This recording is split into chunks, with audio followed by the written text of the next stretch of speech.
Manifesto అన్నది నిజంగా అర్థం వచ్చినది. మేనిఫెస్టో అంటే ఎంత పవిత్రమైన గ్రంథము, దానికి ఉండాల్సినంత ప్రాధాన్యత ఎప్పుడొచ్చింది అని అంటే అది కేవలం ఈ 5 సంవత్సరాల్లో, ఈ 58 నెలల కాలంలోనే అని కూడా చెప్పడానికి నిజంగా చాలా గర్వపడతా ఉన్నా.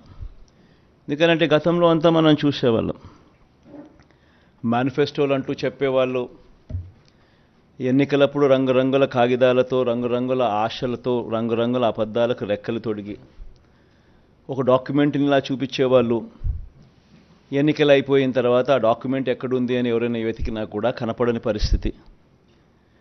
ఎన్నికలు అయిపోయిన తర్వాత ఆ మేనిఫెస్టో డాక్యుమెంట్ ఎక్కడ దొరుకుతుంది అని అంటే చెత్తబుట్టలో కూడా దొరకని అధ్వానమైన పరిస్థితులు మనమంతా చూసాం. కానీ మొట్టమొదటిసారిగా ఒక మేనిఫెస్టోను ఒక బైబిల్గా, ఇది 2019 మన మేనిఫెస్టో,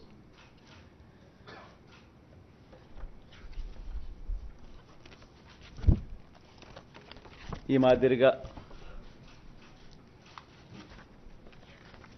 ఇచ్చిన ఈ మేనిఫెస్టోను ఒక బైబిల్గా, ఒక ఖురాన్గా, ఒక భగవద్గీతగా దీన్ని భావిస్తూ దీన్ని ఇంప్లిమెంట్ చేసిన పరిస్థితులు, దీన్ని ఇంప్లిమెంట్ చేసిన విధానం బహుశా దేశ చరిత్రలోనే ఈ 58 నెలలు అన్నది చిరస్థాయిగా చరిత్రలో ఎప్పటికీ కూడా నిలిచిపోతాయి.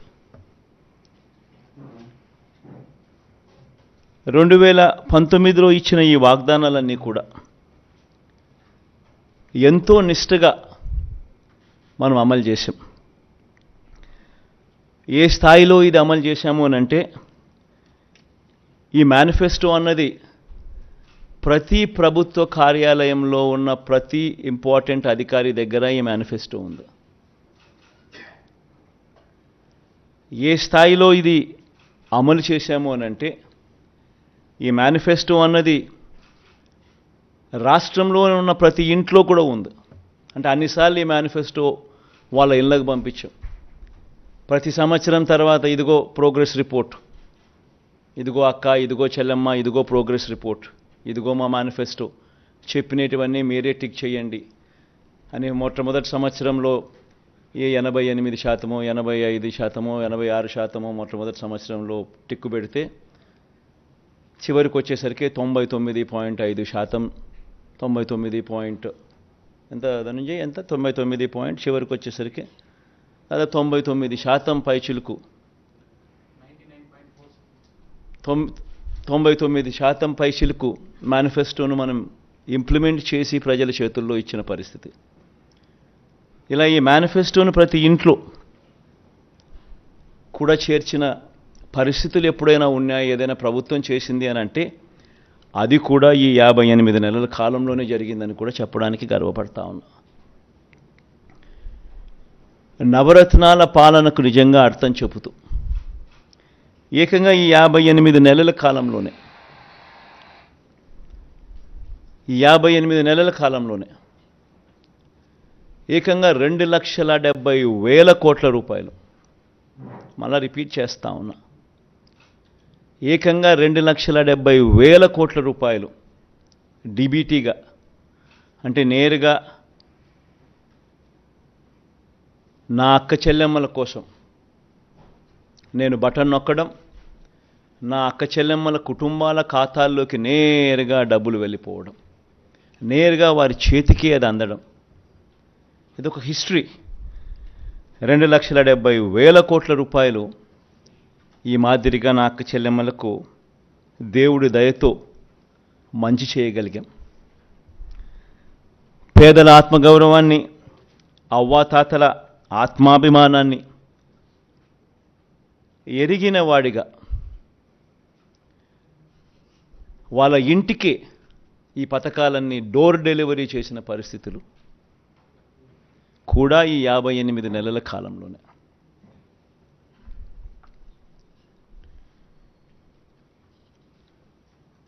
2019లో మనం మేనిఫెస్టో రిలీజ్ చేసేటప్పుడు కూడా చాలామంది మన వాళ్ళల్లో కూడా నాతో అన్నారు, సాధ్యమేనా ఇది అని.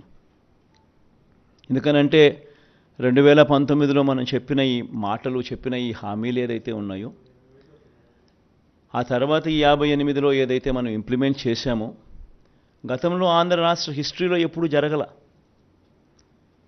ఈ మాదిరిగా ఈ స్కీములు రావడం కానీ, ఈ మాదిరిగా ఈ బటన్లు నొక్కడం కానీ, ఈ మాదిరిగా ముందుగానే క్యాలెండర్లో ఏ నెలలో ఏ స్కీమ్ ఇస్తాము అని ముందే చెప్పి ఆ నెలలో ఆ స్కీములు కరెక్ట్గా పోయేట్టుగా చేయడం కానీ, ఇవన్నీ ఎప్పుడు గతంలో ఆంధ్ర రాష్ట్ర చరిత్రలో ఎప్పుడూ జరగల.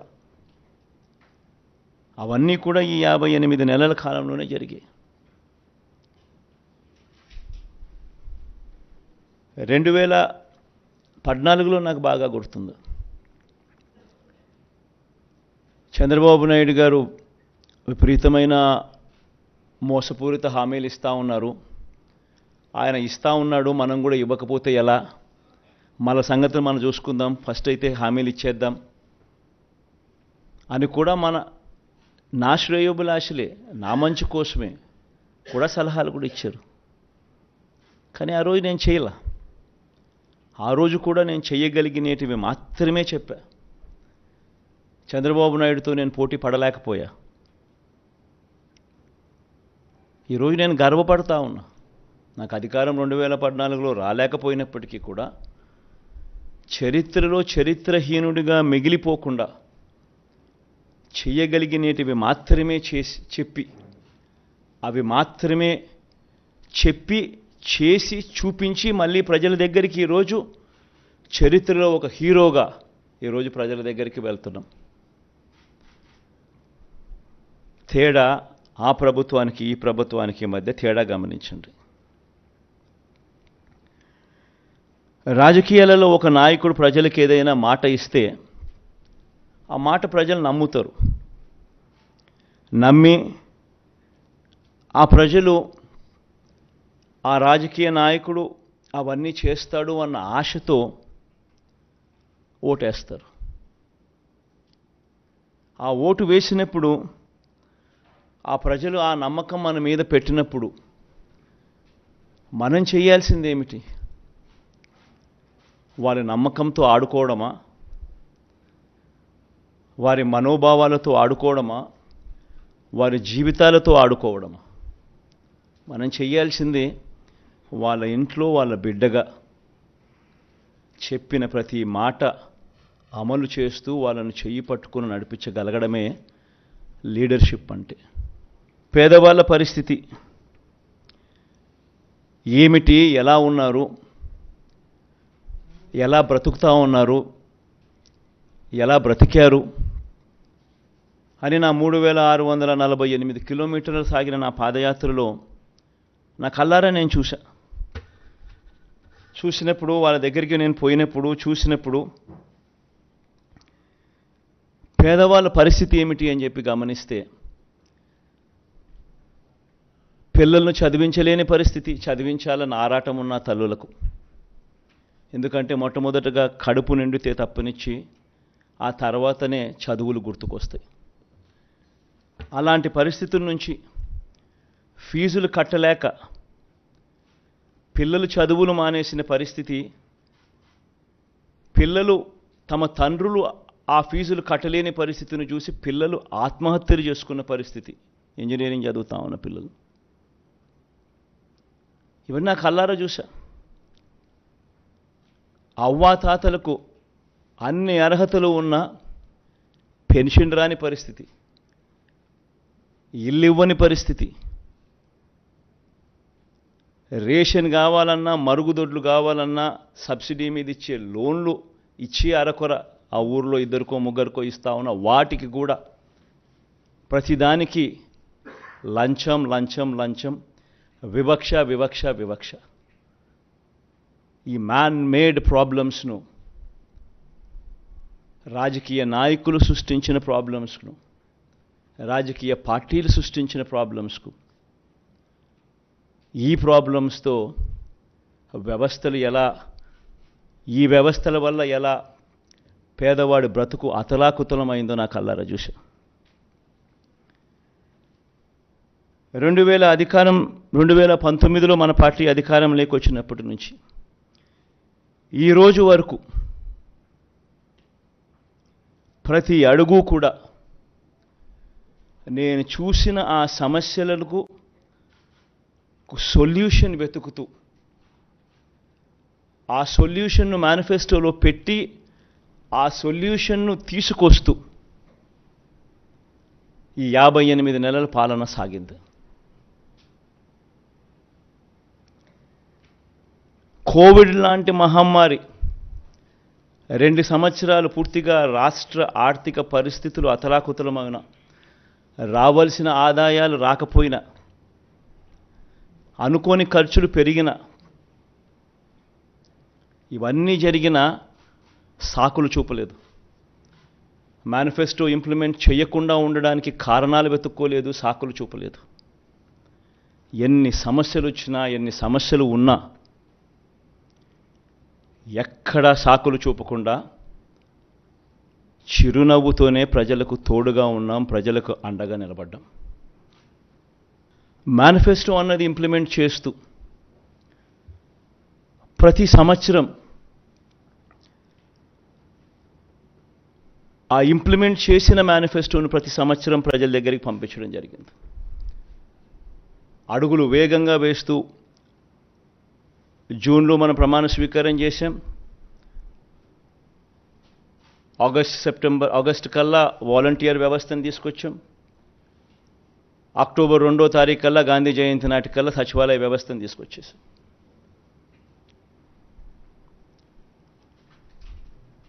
తీసుకువచ్చి గ్రామ స్వరాజ్యానికి అర్థం చెబుతూ ఎక్కడ లంచాలు లేకుండా, ఎక్కడ వివక్ష లేకుండా ప్రతి పథకము బటన్ నొక్కడం, నేరుగా నా అక్క చెల్లెమ్మల చేతికి, వారి కుటుంబాల ఖాతాల్లోకి వెళ్ళిపోయే పరిస్థితి తీసుకొని రావడం. ఎవరైనా మిస్ అయిపోయినా కూడా వాళ్ళని జల్లెడ బట్టి ఎతికి మళ్ళీ వాళ్ళను మిస్సింగ్కి అవకాశం లేకుండా వాళ్లకు ఛాన్స్ ఇస్తూ మళ్ళీ వాళ్ళకు తోడుగా నిలబడ్డం. మొట్టమొదటిసారిగా బహుశా భారతదేశ చరిత్రలో బహుశా ఎప్పుడూ కూడా జరగలేదేమో, ప్రజలకు మంచి చేయడమే కాకుండా, ప్రతి సంవత్సరం అది పంపించడమే కాకుండా, ఎమ్మెల్యేలను కూడా ఎప్పుడో ఎన్నికలప్పుడు గడప గడపకు వెళ్ళడం కాదు, ఎమ్మెల్యేలను కూడా ప్రజల దగ్గరికి ముందుగానే, ఎన్నికలకు 2-3 సంవత్సరాల ముందుగానే వాళ్ళను కూడా గడప గడపకు తిప్పుతూ ప్రజలకు జరిగిన మంచిని ప్రతి ఇంట్లోనూ ఈచ్ ఇండివిజువల్కు, ఈచ్ హౌస్కు రాసిన లెటర్లు తీసుకొని పోయి ఆ ప్రతి లెటరు వాళ్ళే ఇచ్చి, అక్క చెల్లి ఇవన్నీ జరిగాయి కదమ్మా, సంతోషంగా ఉన్నారా అని చెప్పి ఎమ్మెల్యేలు సైతం వాళ్ళ దగ్గరికి వెళ్ళి వాళ్ళ బ్లెస్సింగ్స్, ఆశీర్వాదాలు తీసుకునే కార్యక్రమం బహుశా దేశ చరిత్రలో ఎప్పుడూ కూడా జరగల. ఈ 58 నెలల్లోనే అది కూడా జరిగింది. ఎందుకు నేను ఈ మాటలన్నీ కూడా ఎందుకు చెప్తా ఉన్నానంటే, మేనిఫెస్టో అన్నది ఎందుకింత పవిత్ర గంధము, దానికింత శాంక్టిటీ ఎందుకు ఉండాలి అని అంటే కారణం ఏంటనంటే, ఆ మేనిఫెస్టోలో మనం చెప్పిన వాగ్దానాలు, ఆ మేనిఫెస్టోలో మనం చెప్పిన మాటలతో ఆ తర్వాత అధికారంలోకి వచ్చిన ఆ పార్టీ, అధికారంలోకి వచ్చిన వాళ్ళు అవి చెయ్యకపోతే పేదల బ్రతుకులు ఏ రకంగా చిన్నాభిన్నమవుతాయి అన్నదానికి ఉదాహరణ